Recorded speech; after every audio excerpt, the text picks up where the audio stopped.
अब नया नया घर बनवा लेते हैं और उसके ऊपर क्रैक्स आते हैं तो बहुत ही बुरा लगता है। तो घबरू ना, का चिंता मत कीजिए, हम है ना। तो आज के इस वीडियो में जानेंगे कि जब भी आपके कॉलम और दीवार इन दोनों के बीच में जब क्रैक्स आते हैं तो हम उसे किस तरह से अवॉइड कर सकते हैं। वैसे तो घरों के ऊपर आपने बहुत सारे प्रकार के क्रैक्स देखे होंगे, फिर चाहे वो आपकी छत हो या फिर आपकी दीवार हो।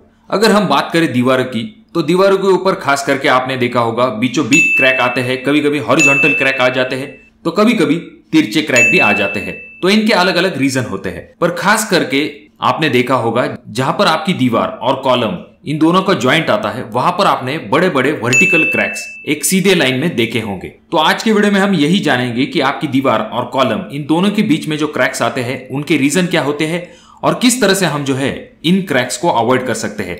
तो इसीलिए ये वीडियो बहुत ज्यादा इंपॉर्टेंट होने वाली है। इस वीडियो को देखने के बाद आपकी दीवारों के ऊपर क्रैक्स आने के चांसेस बहुत ही कम हो जाएंगे। तो इसीलिए इस वीडियो को पूरा जरूर देखें, एक भी पॉइंट मिस मत कीजिए। अब सबसे पहले हम ये जानेंगे कि दीवार और कॉलम इन दोनों के बीच में क्रैक्स आने के क्या रीजन होते हैं। अब ये प्रॉब्लम अक्सर ही देखी जाती है जहां पर आपका आरसीसी स्ट्रक्चर पहले बनाया जाता है, उसके बाद में आपकी दीवारें बनाई जाती है। तो वहां पर यह प्रॉब्लम जो है वो बहुत ही कॉमन होती है। आसान भाषा में जहां पर आपके पहले कॉलम और स्लैब को डलवाया जाता है, उसके बाद में जाकर आपकी दीवार बनाई जाती है, वहां पर यह प्रॉब्लम अक्सर ही देखे जाते हैं। अब इसके बहुत सारे रीजंस हो सकते हैं, जैसे कि आपके स्ट्रक्चर में मूवमेंट होना, टेम्परेचर, उसके बाद में खराब क्वालिटी की वर्कमैनशिप या फिर डिफ्लेक्शन। ऐसे बहुत सारे रीजन जो है इसके पीछे हो सकते हैं। तो अब जानते हैं कि इसके ऊपर क्या क्या सॉल्यूशंस होते हैं।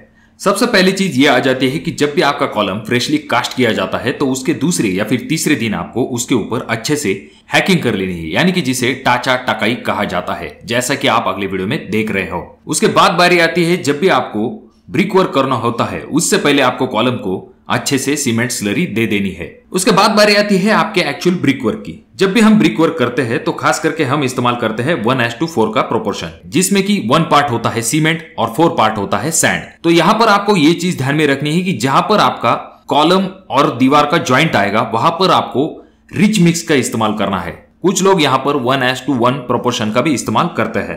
अब बारी आती है अगले पॉइंट की, जो कि है चिकन मेश या फिर फाइबर मेश। चिकन मेश यानी कि जिसे हम मुर्गा जाली भी कहते हैं, या फिर आजकल फाइबर मेश का भी इस्तेमाल किया जाता है। इस फाइबर मेश या फिर चिकन मेश को आपको 6 से 7 इंच तक कट कर लेना है। इसका आधा पोर्शन आपके कॉलम के ऊपर आना चाहिए और आधा पोर्शन आपके दीवार के ऊपर आना चाहिए। और जब भी आप इसे नेल से ठोकते हैं, ऐसे वक्त में आपको खीले जो है एक समान लेवल में नहीं लगाने हैं, जिगजैग डायरेक्शन में जो है आपको खीलों को ठोकना है, जिससे कि ये मेश जो है वो आसानी से निकल ना पाए। उसके बाद आपको अच्छे क्वालिटी का प्लास्टर जो है उसको अप्लाई करना है आपके दीवार और कॉलम के ऊपर।